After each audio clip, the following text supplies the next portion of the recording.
Kita akan melihat, mengkaji isu tersebut supaya kita dapat bersama-sama memastikan bahawa pembangunan ini dapat diteruskan.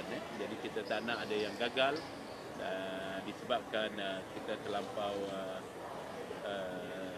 tidak melihat masalah sebenar yang berlaku.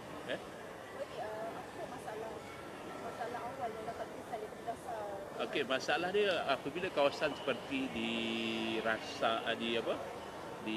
kawasan seperti Temiang, Rasah, berhampiran Kampung Baru Cina, apabila ada pembangunan di kawasan tersebut, masyarakat Melayu dia memang agak mengelak daripada tinggal di kawasan tersebut.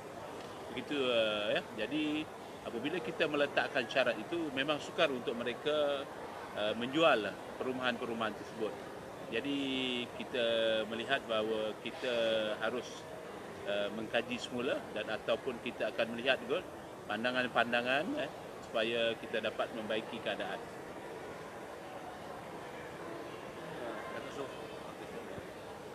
In your speech, if I heard you correctly, you said that REDA is also looking at standardizing going to Kota nationwide. Did you say that? Yeah, we met up with the CEP, the Council of Eminent Persons, and also the Minister of Housing, Puan Zuraida Kamaruddin, and they also want to relook at it to standardize for the whole country. But we know land is a state matter, so we are telling the government that in area maybe where there's more demand for Bumi unit, adjustment can be made accordingly.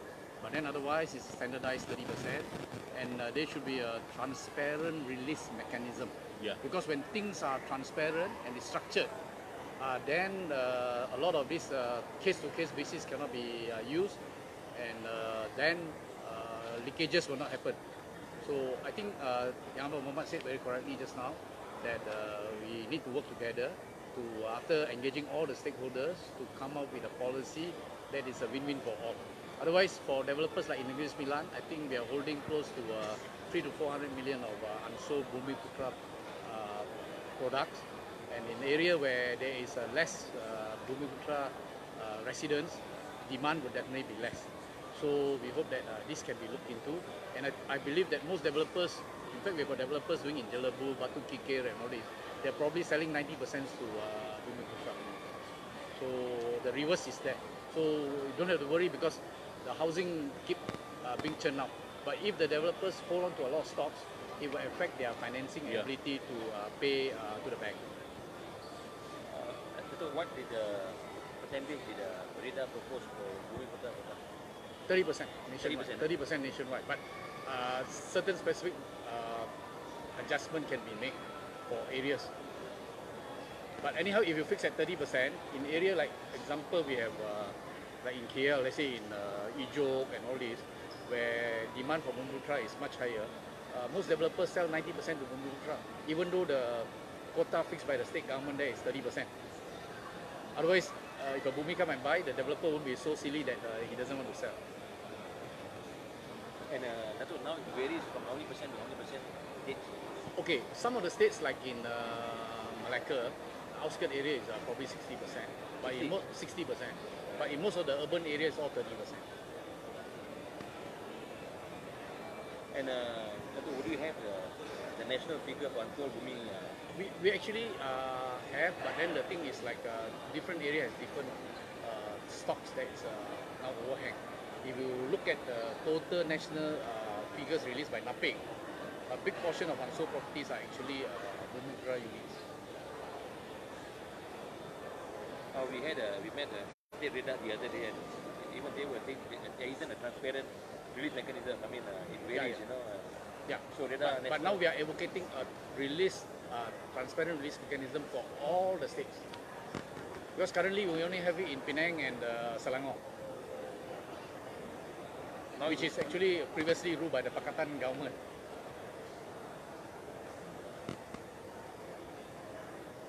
So meaning you can release after how many months?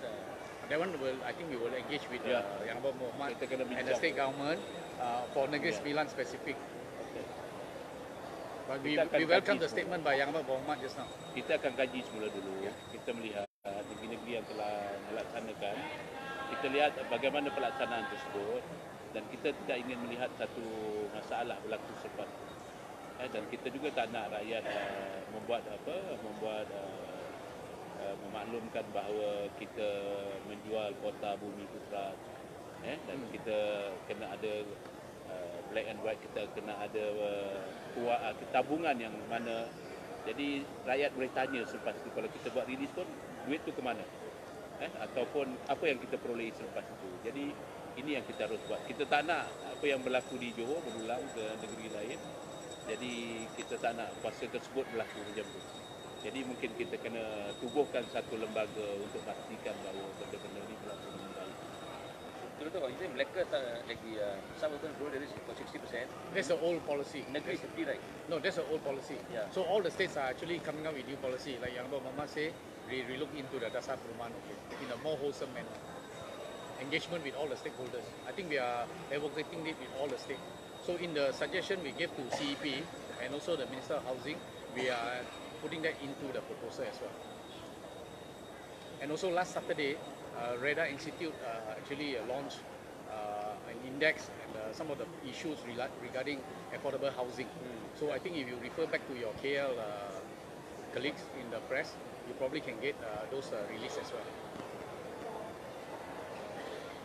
Okay. Cuma di Negeri Sembilan kita masih maintain 50%. Kan? Currently lah. Ya. Jangan cakap saya sudah ubah. So you think like in Negeri alone, the unsold bumi about 300 to 400 million. This is residential and commercial. Yeah. Ya.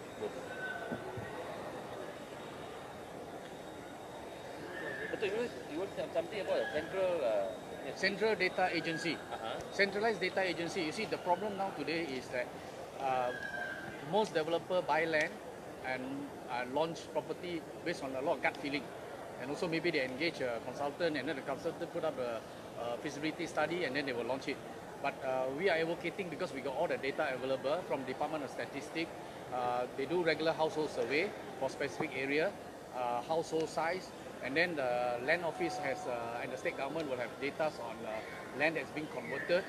Local authority like Dato' Land office will have how many development order have been given out, how many houses have been approved for building plan, what sort of property, what type of property, and when you map all this together with the data in the Ministry of Housing, because before developer we launch our residential property, we need to get license from the Ministry of Housing.